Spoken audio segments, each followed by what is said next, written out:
see the way they hate. And I know better than to listen to the people who are calling us slaves. I can feel the sunlight shining in. Well, good morning and welcome to episode 852 of the Lots Project Morning Show, where the coffee's strong, the opinions are stronger, and everything is always filter free. I'm Brian, your host, and it's August 25th, 2025. This morning, I'm enjoying a fresh cup of light Costa Rican from foodforestfarms.com because life's too short for shitty coffee. At Food Forest Farms, your beans are roasted by real human hands using a clean stream air roaster. More than just a customer, your family. Get 10% off with code LOTS10. That's LOTS10. And shipping is always free. While you're there, check out the C4 Club for even more awesome perks. Today, I've got another packed show. Aliens are inbound. New York going all electric. Blockstream JadePlus plastic sale. And a look at some new products I got for testing and a little bit about the upcoming weather here in Tennessee. Grab your coffee, smash that like button, and let's get started. Good morning. Good morning. How's everybody doing? Rewild their life, listening in, but driving to pick up my chicken CSA for meat birds. Nice. I'll be so excited to have a deep freezer again and be able to purchase a little bit of bulk meat, be able to purchase multiple animals at once, or at least a quarter of a hog, a half a hog, full hog, or beef, and do that. I'm so sick of going to the grocery store every week, and can't wait to get back to where we were going probably once a month. I think we were really going once a month at the best, and then during the vid, we didn't go in very much at all. Good morning, Mike's Homestead. Thanks for stopping in. You're going to be enjoying some cool off here in the week or next week or so. Good morning, Pip. Good morning, humans, and happy Monday to everyone from Pip. He's working on his new used car today. That is a sweet ride, man. Posted in the Telegram group. If you're looking to join in, you can always check out the Telegram group at t.me/lotschat. That's t.me/lotschat. Cormac, thanks for stopping in. Cormac says, morning, everyone. It's been a while since I caught a live. Yeah, it has been a while. How you been? I hope you've been doing all right over there across the pond, almost all the way across the pond. Man, Costa Rican's good. I was hoping, well, I wasn't hoping. I could have definitely drank it all, but C4 Club this month, I got a new bean from Food Forest Farms. Excited to try it out. He picked up a Brazilian. Haven't had Brazilian before. I don't even think back when I was working at a coffee shop and getting specialty coffee and different origin beans. I don't think I've ever had a Brazilian. It looks like he roasted it to a medium light for me. I think it said medium light, maybe medium dark. But from what I think he said, it lands better on the darker side. My preference is a lighter roast coffee across the board, but he does his magic, and it usually comes out tasting pretty good. So excited to try the Brazilian. Also got a couple of FTO blonde espressos, which I'm a big fan of also. And I don't know what my fourth was this year or this month. Always good. So excited to try out that new Brazilian that Brian has brought in over at Food Forest Farms. So coffee prices are up, and Brian, if you're in the Telegram group or in his group, you see him always playing the commodities markets, looking for the best price on coffee, and through that he keeps the prices for the C4 Club low. He keeps the prices on his pound by pound beans low, and does his customers right. He really tries to take care of his customers, and he's not a big old corporation. So, and his pounds are actually a pound. I saw Nicole from Living Free in Tennessee was at the Tennessee State Fair with her beans, and she was mentioning something on Facebook about not pounds not being pounds anymore, that 12 ounces. And I've noticed that in the stores a lot with shrinkflation with coffee has been the real deal in the last, probably 5 or more years, that companies aren't packaging coffee as a pound anymore. They're packaging it as a 12 ounce or 10 ounce, and the price, you're like, oh, that's a great price, and then you look and see how much coffee you're actually getting. Brian's are always a pound. And you can save 10%. Give it a try over at foodforestfarms.com and use code LOTS10, and it'll get you 10% off, and you can give that coffee a try. It'll be the best coffee you've ever had. I can almost guarantee it. Good morning, Canadian Farmstead. Thanks for stopping in. He says Brian is better at coffee price predictions than Bitcoin ones. Definitely better at the coffee commodity market than the short-term Bitcoin price prediction. Old scrambling for sure. Speaking of Bitcoin, let's check in. 110,932. 110,932 is the price at 607 in the morning on 8/25/25. I didn't think I'd see 110 again. Well, I mean, yeah, I did. Yeah, I shouldn't say that. I didn't think I'd see 110 in this bull run cycle. So I'm always wrong for sure. So I would consider picking some up before it pops up. It's definitely on sale, and it's definitely cheaper than it was a few days ago at 113 or 118, or a couple weeks ago at its all-time high. So Canadian Farmstead said maybe we hit the high for this cycle. You just want me to say that so it actually goes back up. Pip says it's crashing. Yeah, stack it.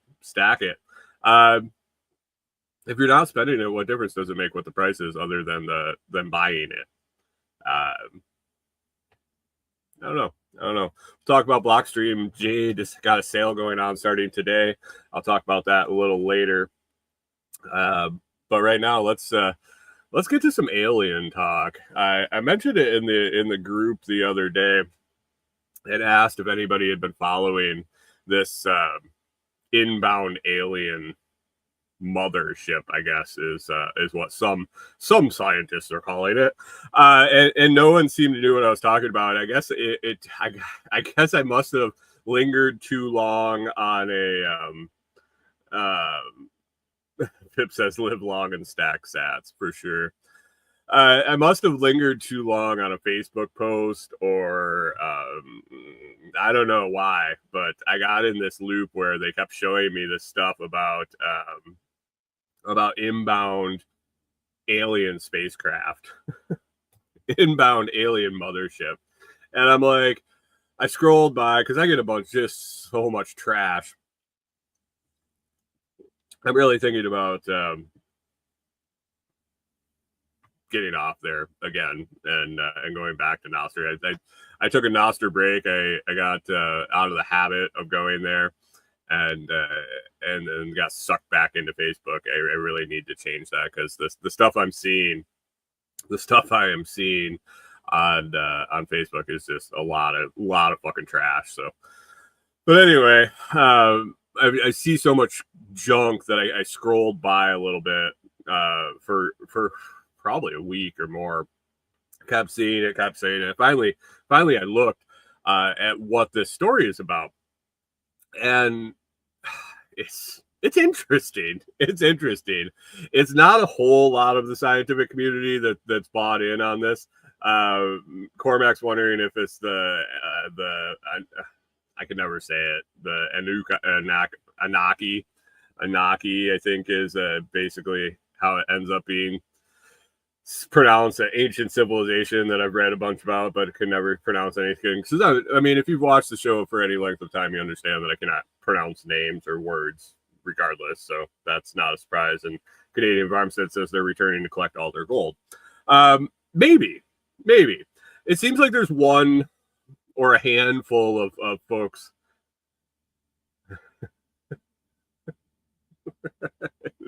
Pip is putting it in phonetically. I still can't pronounce it.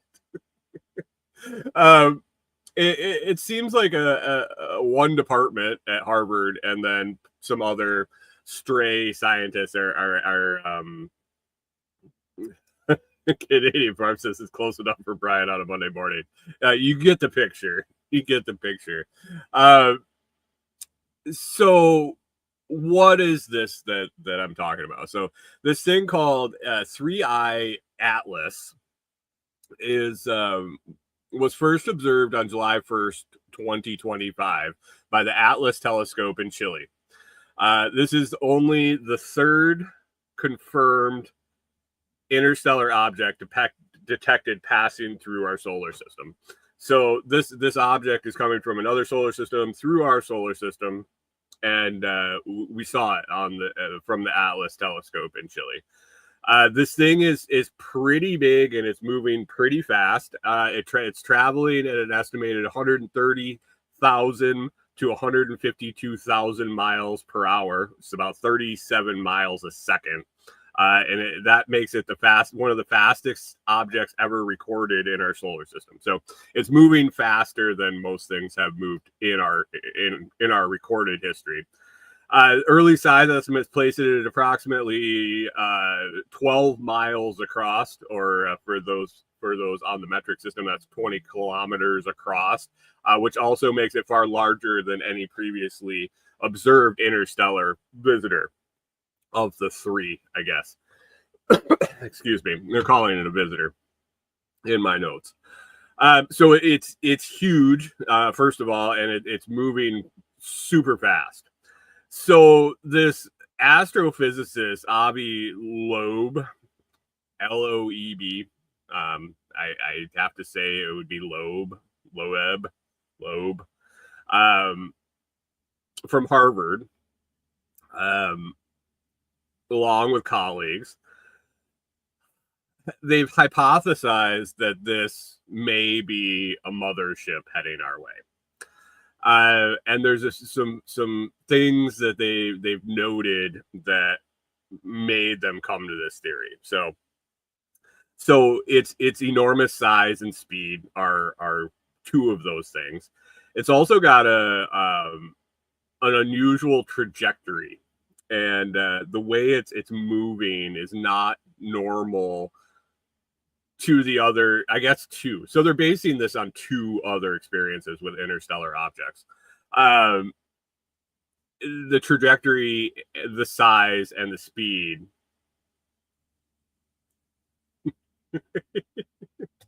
Canadian pharmacist said Harvard economist said Bitcoin was more likely to hit zero than it ever hit 100K. Yeah, but they've changed their mind and now have invested in Bitcoin. So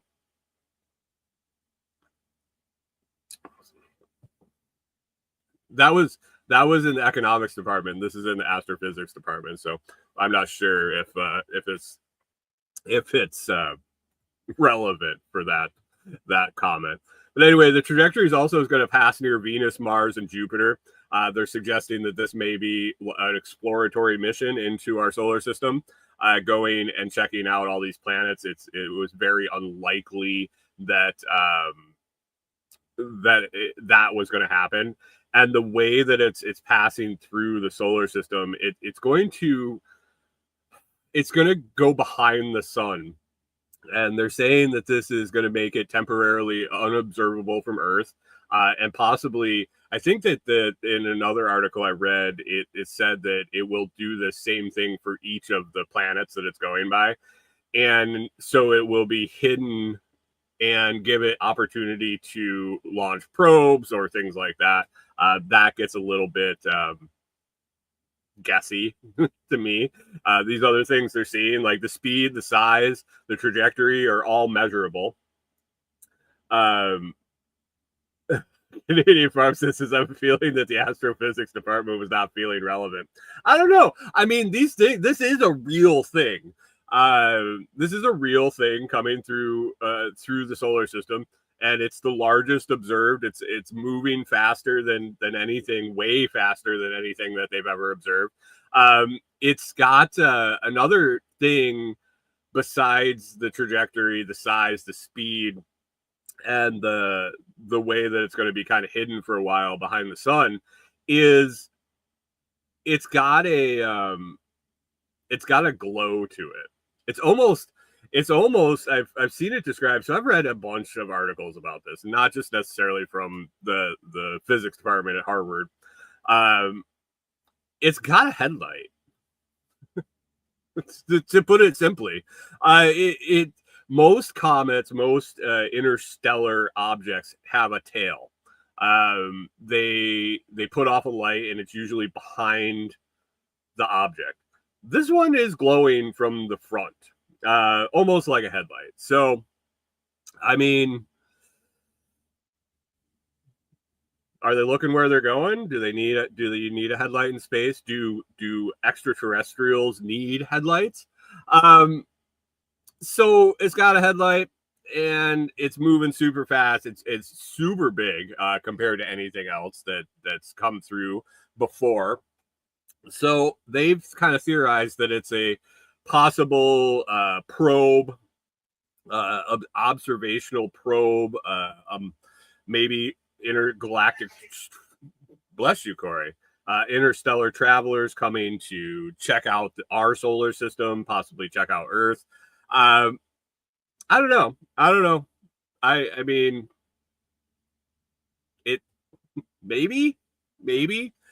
Some of the other astronomers, including NASA, which we know we can definitely trust NASA and the European Space Agency. They maintain that 3I Atlas is most likely a natural interstellar comet. Canadian Farm says I hope they're not looking for intelligent life because they won't find much. Right. No shit. Skeptics like Chris Lintott at Oxford have dismissed the alien mothership idea as nonsense on stilts. I mean, and yeah, so they're calling them crazy. But as we found out in the last 5 to 10 years, a lot of people that got called crazy were actually right. It is what it is. I'm not going to change my day-to-day activities or anything worrying about this, speculating about it. I'm not preparing for my trip to the mothership or to be picked up. But if you want to prepare for their arrival, the closest approach to the sun of this object is projected to be October 29th and 30th, 2025, providing a prime observation window. And some reports are suggesting it could get nearer to Earth or a cosmic neighborhood between November 21st and December 5th, 2025. So it'll be an interesting Halloween, and then into November and December. Now, this is assuming that it doesn't change direction. That's something that I've seen in other articles and other information about this, is that it appears that it's not just taking a normal path, like a normal gravitational where it gets pulled by planets as it's moving through space. That it's actually speeding up and slowing down and changing course. So all these numbers are assuming that it keeps its current rate of speed and trajectory, which I don't know if it's a mothership, if it's an alien ship or some sort. I don't think that it'll just stay the course and the same speed. So possibly sooner or later than the date predicted.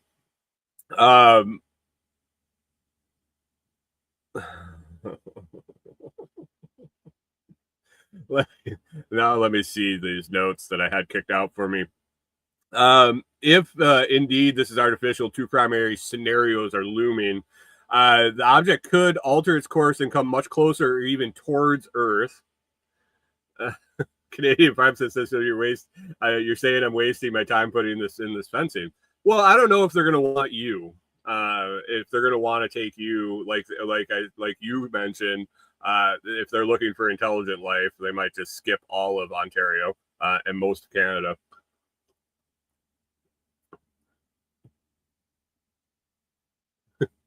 Pip says, I saw this one. Bruce Willis sweats on a stone and saves Earth. Well, I've heard rumors that they're rounding up oil drillers, oil rig crews, the best of the best. They're finding them wherever they can find them. Most of them have retired, and they're training them to be astronauts. They only have a few months, so they need to get the training in quick and get them up there to deploy a nuclear warhead into the center of the mothership.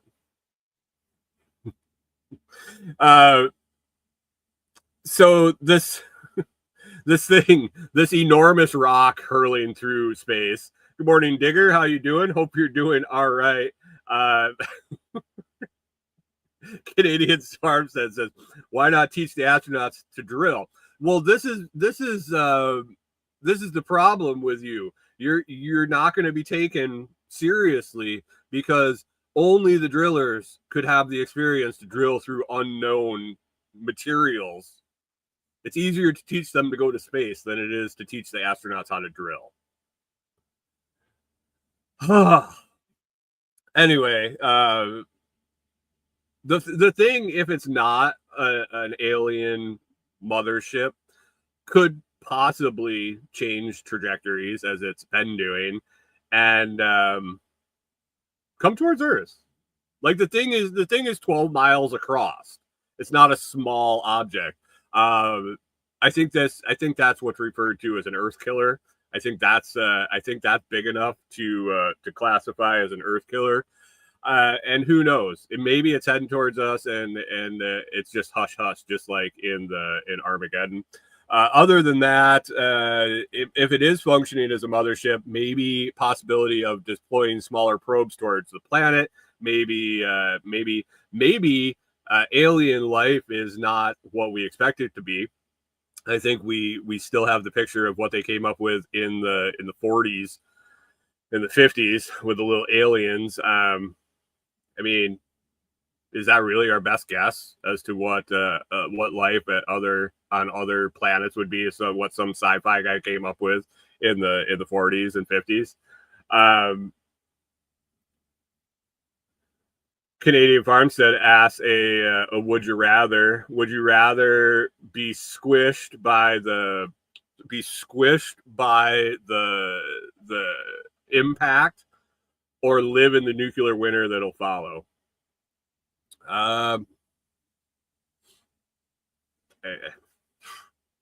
What? It doesn't matter. It doesn't matter. If something that big hit Earth, I'm guessing we'd be put out of our sync with the sun. I mean, nuclear winter would put it lightly. I'm pretty sure that we'd all drown. I think that the tsunami that results from an impact like that covers all continents. I don't know. Is anybody building an ark? I might not read the Bible, but I'd sure as hell get on your ark. But anyway, that's the news. That's the update on the large object coming at us. What scientists are doing right now, they're observing and looking for unusual emissions coming from it. Course deviations and other signs of technology, maybe radio signs, electrostatic discharges, or anything that makes it appear or confirm that it's not just a rock flying through outer space. We'll see.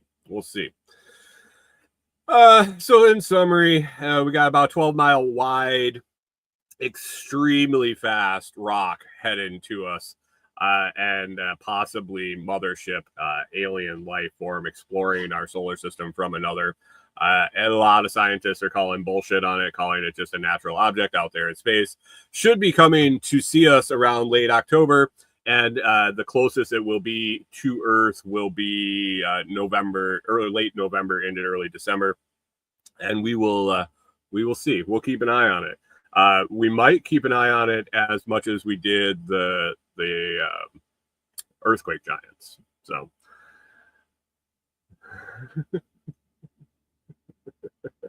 Pip says, and in summary, don't go borrow 100,000 from a mob bookie just yet, unless you're going to put it into Bitcoin.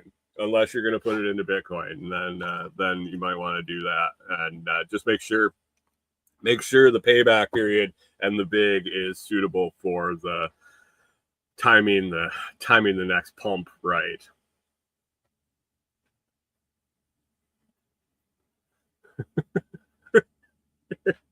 Canadian Farmstead, always cynical. We've explored 0.000000001% of space. We discovered, then they discover something new. Must be aliens. I mean,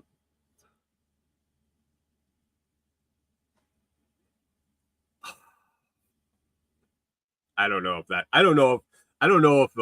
if is there anything out there? Conversation is appropriate for a Monday morning over coffee. I think it's a conversation for a campfire and some other stuff. But it's a big place out there. I think. Who knows? Maybe the Ruel says everyone knows the aliens are under the ocean. Right. They're in the caverns down there. I mean, maybe the flat earthers, or maybe the no space people, maybe they're all right. I am not here anymore to judge anyone's theories. If the whole COVID thing and the jab and the whole deal, if we have learned anything from that, is whether you believed or not, whether you believed of the jab was good, whether you believed this, that, the other thing, no matter what side you were on, you have to realize that the other guy might be right. The other guy might be right. Canadian Farmstead says we listen and we don't judge. It pretty much. You can be all the wackadoodle you want. Who am I to judge? Because I've had things that were completely true, with proof that I thought I had proof, I thought I knew, and have been completely wrong. So who am I to judge anybody else that way? So if people don't think there's space, then they don't think there's space, and they can go on believing that. It's not hurting me at all. Are there aliens out there? I don't know. I haven't seen one yet. That would probably change my opinion quite drastically. So let's keep an eye on this big old rock flying through space, kind of unsettlingly close to Earth, and we'll see what happens with that. Another topic I talked to you about in the group this week was a law that popped up in my feed that it's frustrating. I grew up in New York. I grew up in Western New York. I didn't grow up in New York City, but Canadian Barb says people in glass houses should not cast the first stone. Break your window. I grew up in New York. I grew up in Western New York. First 24 years of my life I was there. So I do keep an eye on things going on there. I do still have family there. I have friends there. I have acquaintances there. I have enemies there. But I keep an eye on what's going on in that state, and it's just a shit show. So it's kind of fun to watch. Pip says the aliens are stopping off for a Food Forest Farms coffee pickup. Possibly. So I get a lot of stuff from New York. My friends share stuff. news, just the idiocy going on there and other stuff. So one friend shared this law. I was under the assumption that this was newly passed. Actually, this law called the All Electric Buildings Act, bless you, Corey, passed back in 2023 as part of New York's fiscal year 2024 budget, and it's just been allowed by federal courts in the last month or so. In July, the legal confirmation and formal adoption was in July 2025. That's why everybody was actually talking about it in my feeds. So this thing called the All Electric Buildings Act mandates zero emissions. So basically all electric. Now, I know we all say, well, electric comes from coal plants, and a lot of New York's electric comes from hydro. So they do have a little bit of half a foot of standing on that. They do have a lot of hydroelectric power from the Niagara River. But yes, how much can you actually pull? But zero emissions heating and appliances in all new construction. It's a first in the nation climate law of its kind. So it's all about climate change, guys. And then if we didn't learn anything from the story I just talked about, it's not going to matter after Halloween. Anyway, the aliens are coming. What fucking difference does it make if we have the ozone layer and climate change? The big rock in the sky is going to come and hit us and cause tsunamis, and that'll be the end of it. But anyway, if that doesn't happen, on July 24th, 2025, a federal court upheld the state's authority to implement the act, allowing its rollout to proceed. And then the New York Fire Prevention and Building Code Council approved this to be put into the building code to make an all-electric mandate effective. So the timeline and what goes on with this, beginning on December 31st, 2025, January 1st, 2026. So at the New Year's Eve, right after the aliens are here, all new buildings up to 7 stories tall. Pip says #1 Halloween costume this year, aliens. It might not be a costume. On New Year's of this coming year, 2025-2026, all new buildings up to 7 stories tall, including single-family homes. So this isn't just commercial buildings or apartment complexes. This is any new construction under 7 stories. Looks like if you're building a house, you might want to build it 7 or 8 stories tall.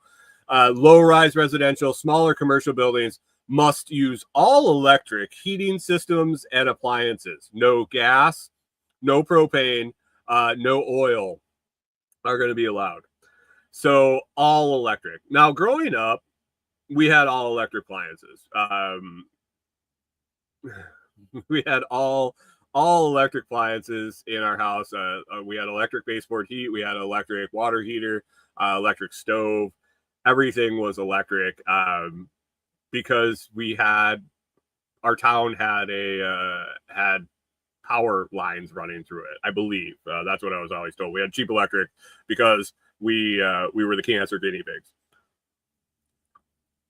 but we had all electric. So this isn't something that is.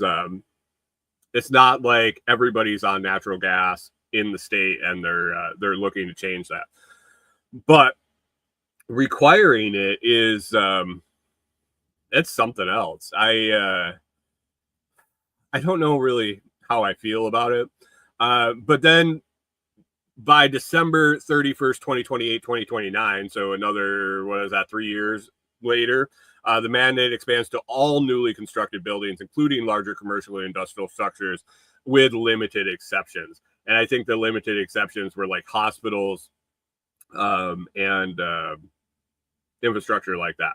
So they realize that there is a shortcoming in this, that in an emergency, when the power goes out, possibly in the winter in New York, where it does get cold enough to freeze you, that it might be a good idea to have other sources of heat other than electric. But anyway, starting at the end of this year, going into next year, all electric if it's 7 stories or less. Oh, excuse me. The exemptions here. Here's the list of exemptions. Exemptions exist for specific building types that rely on fossil fuel systems due to operational necessity, such as restaurants. Hey, I guess we all are going to open a little restaurant in our kitchen. Laboratories, hospitals, crematoria. So we're going to make an exemption for burning people. To make our soylent green, laundromats, manufacturing facilities, and emergency backup systems. I see some workarounds there, but the law applies only to new construction. Existing buildings are not required to retrofit, nor must electric replacements be forced when current fossil fuel appliances fail. So they're not asking anyone that has a house right now. They're not going to take away your wood stove. Maybe they are. I think wood stoves might be illegal in New York already, just because. But they're not going to take away your gas furnace or your coal furnace or your oil furnace and make you put in electric yet. But this law does not do that. The stated objectives and benefits of this law are reducing greenhouse gas emissions. Buildings generate 30 to 33% of New York's emissions, making electrification central to climate goals.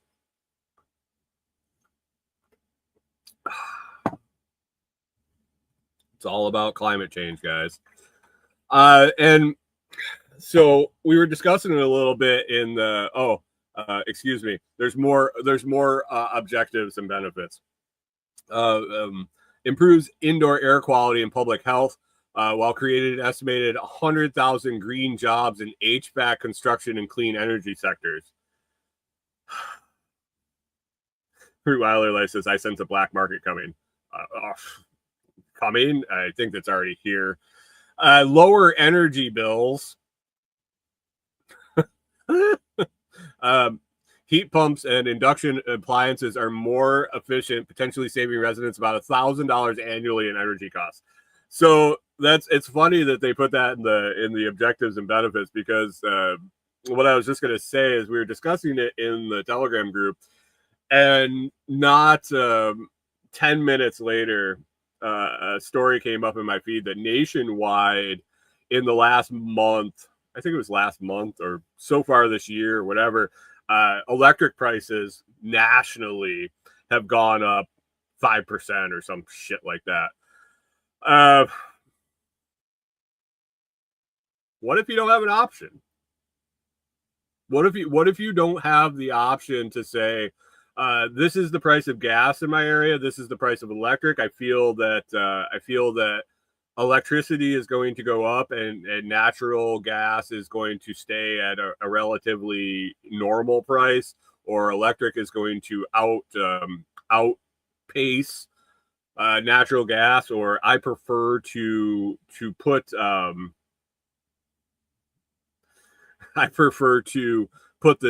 sweat equity in and chop my own wood and have a wood stove. If you don't have that option and it's only electric and you're only allowed electric, and the electric company decides that they need to increase rates 20%, what the fuck do? You can buy solar panels, I guess. Good morning, Hunter. Thanks for popping in. Over on Twitch, it says they need to write that into the bill. Shall lower energy bill. Right. It's lower than it would be. I think, isn't that the normal excuse? Well, it's lower than it would be if you didn't do this. But anyway, I don't know, man. I don't recall losing power all that much growing up. But my curiosity is, can the grid handle? So I also got to say I'm fucking old. And when I was a kid, there wasn't there wasn't the majority of electronic appliances that we have now. Just in my lifetime, I've seen the amount of electric drawing appliances skyrocket. I'm guessing the average consumption of a household of electric has gone up now with the push in especially these states. These states are saying, you know, New York, California. I hate getting into the left-right dichotomy, but it seems leftist states are going towards banning gas engines, so all electric cars. It's a load on the grid.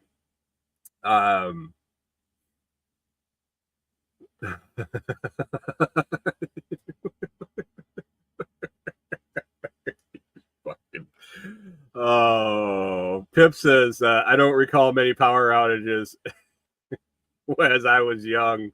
It must have been white privilege. Yeah, they didn't cut the power in the white neighborhoods. They had backup generators for us. Canadian Farm says, don't worry, they'll throttle energy delivery through smart meters so you can choose to have heat or cook or use your electronics. Right? As they add on all this stuff to the grid, as they add all electric houses, so you're mandating that we're going to add to the grid. How is the infrastructure going to support that? And if the infrastructure needs to be upgraded, that gets paid by the customer in the bill. So will the bills go down when they add more and more and more and have to upgrade the infrastructure? No, well, we have to upgrade the infrastructure, so we have to charge you more. It's I don't know if it's necessarily a scam, but it's just a bad fucking idea in my opinion. But what do I know? I am not a climate scientist, and I won't be able to predict the end of the world because we're using natural gas or coal or whatever. Let's put up a nuke plant. I think that would probably supply enough electricity. Let me see.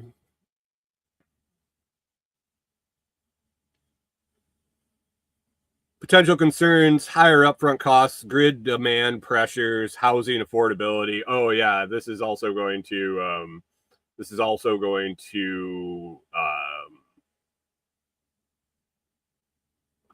increase the cost of home construction and delays.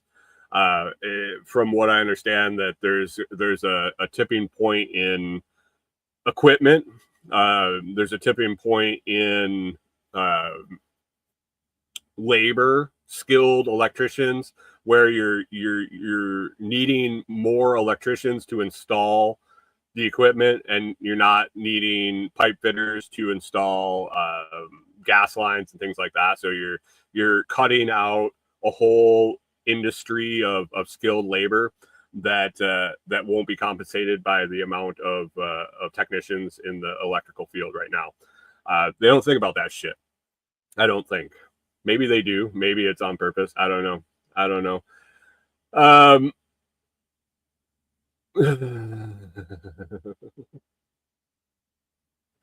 Hunter says, oh no, muting the gas pump ads isn't working anymore. Is it the right type of dispenser? Is it a Gilbarco dispenser? They might have figured out how to disable the mute button. If you don't know, hot tip, if you hate listening to the gas station ads that play on the pump, if it is the type of dispensers that I worked on as a gas tech for several years, you can press the button on the right side of the screen. The second one down is the mute button on the play. So give it a try. But it doesn't work on Wayne or Bennett pumps, only Gilbarco's. And that's what I was certified to work on. So when you listen to the fucking ads all day long, when you're working at a gas station, you learn how to mute the shit real quick. Canadian Farm says there's a lot of electricity delivery bottlenecks, even if we had the production. Very true. And Rewilder Life says a van down the river. A van down by the river sounds better and better. I hear it. A cabin in the woods with solar and a wood stove is sounding pretty good to me. No update on that front. Actually, still waiting on our phase 2 material logistics. So hopefully that's gonna come together soon. And Rewilder Life is definitely a fan of nuclear. I mean,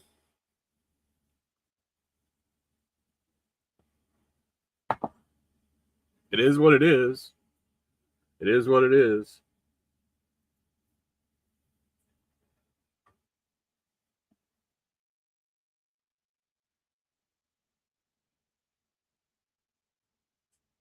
Rewilder Life says, I heard this is how they will force nuclear because the public is afraid of this. It's a theory. Do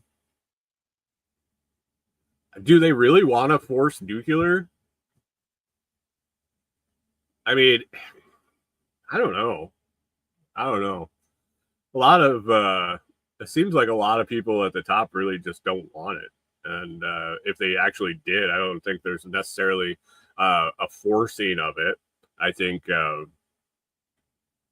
I guess the whole not my backyard crowd would freak out, but I don't know. Anyway, that is new law in New York. If you're in New York and you're looking to buy new or build new construction, you might want to get it done before the first of the year if you want to have gas appliances or the such. Pip says I'd live in a nuke powered house. Canadian Farm says they've been exploring mini nuke reactors up here. Yeah, I saw some really cool story about a mini nuke reactor in Japan. It turned out that it was all AI and fake made up. So that was cool. Anyway, let's move on. One thing that does need energy to run is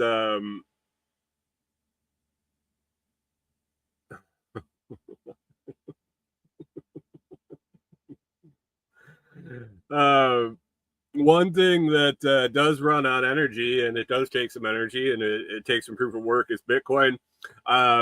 Today's show is one of the sponsors is Blockstream and their Jade and JadePlus hardware wallets. Whether you're just starting out with Bitcoin or you've been stacking sats for years, the Blockstream Jade is one of the best open source wallets out there for keeping your coins safe.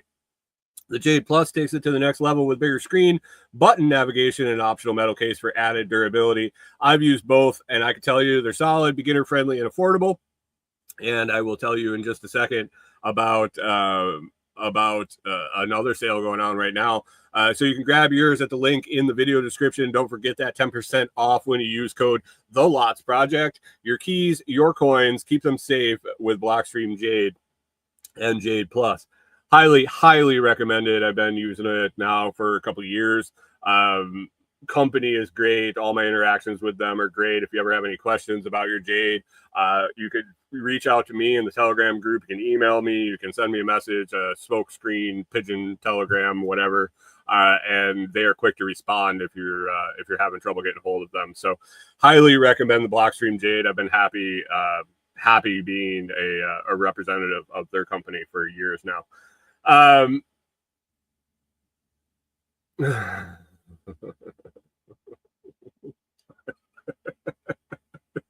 Back to the nukes. Rewilder Life says not sure, but a smart guy was saying that about the how they're going to force in nukes because the public's afraid of it.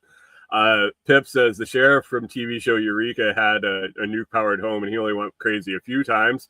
Canadian Farm says the Canadian government is probably getting scammed by fake AI videos. I mean, it's a possibility. That does seem like a fucking shit show up there. So got an email last week from my rep over at Blockstream. If you've been waiting to buy a Blockstream Jade, this might be the opportunity that you want. So the Blockstream Jade Plus, the newest version, comes in two different styles. It comes in a metal case. It comes in a plastic case. The plastic case models, normally $149, I think $149.99 or $149 flat, are on sale right now, starting today until September 7th. So August 25th through September 7th, 2025. On sale. I think let me get the percentages right here. But normally 149. Promotional price for that sale is $126. But the cool part is you use my code the Lots Project, you'll get an extra 10% off, and I'll earn a little commission on it, so that's even better. So your price on the JadePlus with the plastic case is down to like $113.50 from $149. So if you've been waiting, if you've been thinking about buying a JadePlus, if you've been thinking about buying one for a gift, I highly encourage you to scroll down into the video notes, the audio notes, or just head over to store.blockstream.com. store.blockstream.com. Yeah, and check out the JadePlus plastic and add in my discount and get an extra 10% off the already on sale price. Do it before September 7th or when the price goes back up. One key thing that I did notice, I did check out, it is a little wonky, but if you use Fold to buy a gift card for Blockstream, you get another 10% back in sats. Unfortunately, in the Fold gift card shop, there is only $149 and $169 gift cards. Those are the prices of the Jade and JadePlus. But if you use my discount code, you'll get 10% off that, and you could be left holding a very little bit amount on a Blockstream gift card. My suggestion is if you're gonna take advantage of this sale and you're gonna buy a JadePlus with the discount, that you buy it cash. Use the on sale price, use the discount code, and just buy it. If you are buying a metal, if you're buying the metal JadePlus, which this really works for, use my discount code, buy the $149 gift card on Fold, get 10% back in sats, like 1,200 sats, I think, and then buy it and pay the difference in cash. So you get a little bit back in Bitcoin, you get to save some money, and you get a really solid hardware product that I can't recommend enough. So there is that. There's that. Pip says, yeah, what the fuck, Canada? $28,000 fine for hiking in the woods. That insanity was on the list. I was possibly going to talk about that today, but I don't even know. I don't even know where to start with that whole shit. For another day. Maybe that'll be on next week's list here. Other things I had for today is we got a nice cool down coming. This summer in Tennessee has been talking to the locals. I'm not necessarily local yet. I've been here for a couple of years, a couple summers now. It seemed hotter than normal. Not necessarily the highs, but the extended length of the heat waves. And it kind of confirmed. I've talked to a couple people that are longtime residents here, and they said that the temperature does get to where it got this year, a high upper 90s, and then overnights it just doesn't cool off. It goes down into the 80s. And they said that normally it'll happen a few times in the year, or a few times in the summer, but it's only for a few days at a time. It'll be a little spurts, 2, 3, 4 days at a time, where it'll top out in the upper 90s and stay hot overnight and be really humid and be disgusting. But then normally it'll settle back down into that upper 80s, lower 90s, and then a little cooler at night. The humidity dissipates, and it's almost comfortable for sure. Way more comfortable than the negative 30. And even through this extended heat wave this summer, I've been like, fuck it. I'll deal with this if I don't have to deal with the opposite. But anyway, it's been it's been hot. It's been pretty gross for some extended periods of time. The break is here. Corey and I have been eyeballing this on the weather forecast for a while now. Beautiful week coming up. Low 80s overnight into the 50s. Highs the whole time. I don't see a 90. This is the weather that that's just gorgeous. Maybe down in the maybe 70s. Maybe 70s. I think that was the thing when we were looking into the full-time RV thing and doing all our research.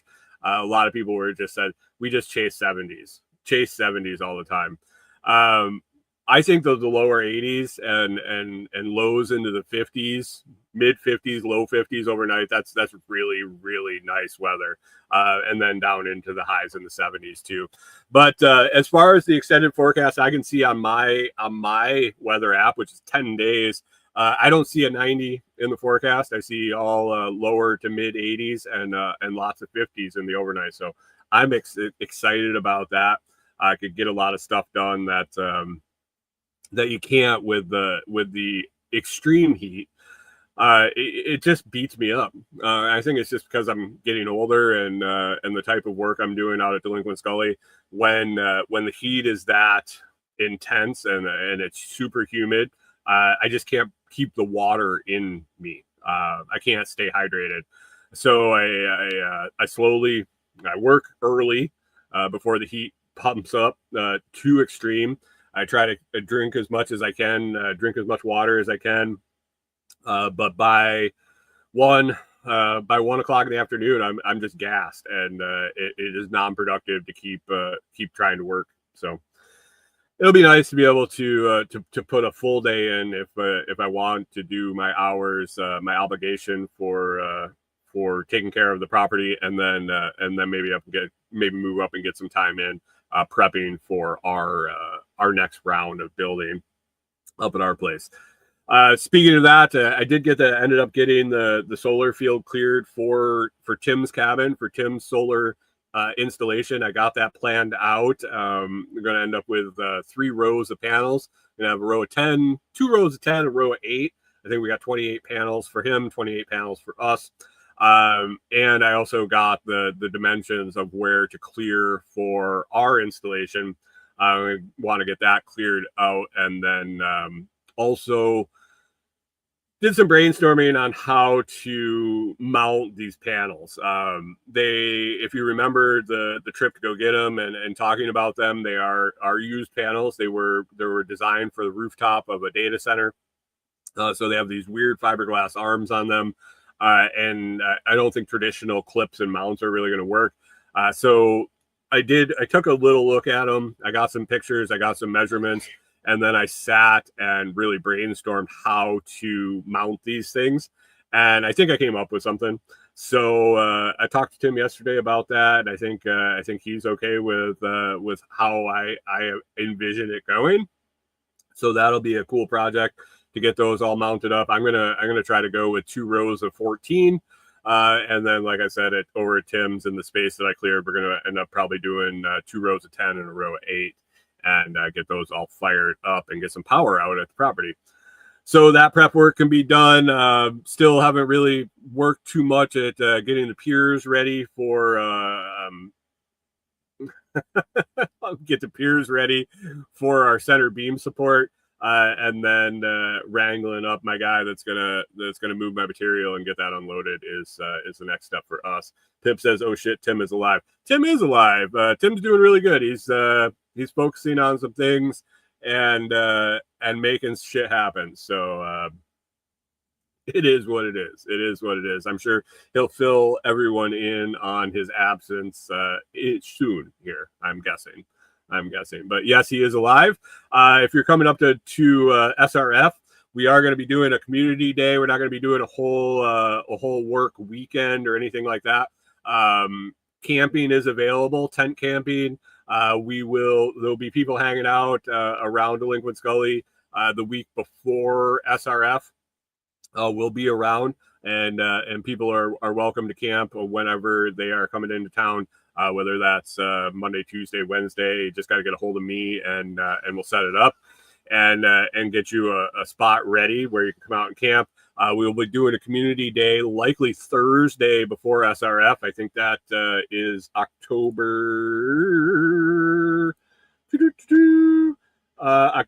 2nd. I think will be that community day out there where we're just gonna get together. We're gonna have barbecue. We're gonna bullshit. I mean, if you really are hell bent on working, we'll have things for people to do if you want. But we just want to make it a gathering place and see folks that we get to see not very often, and a place to meet up. So more information coming on that. We just talked about it a little bit yesterday, but yeah, coming up before SRF, if you're looking to tent camp and get out of town for a couple days, you're welcome to come and stay out at Delinquent Scully. Other than that, guys, I'm going to wrap it up. I'm going to get going here, and don't forget that Blockstream Jade sale on the JadePlus JadePlus plastic. Also head on over to thelotsproject.com. Check out all the new items I have. On the product reviews. You can find the videos on my Amazon storefront at amazon.com/shop/thelotsproject, or click on that buying from Amazon link over at the site to get in my affiliate tracking. That helps me and keeps the show going. So if you'd like the show, definitely click on that link to help support.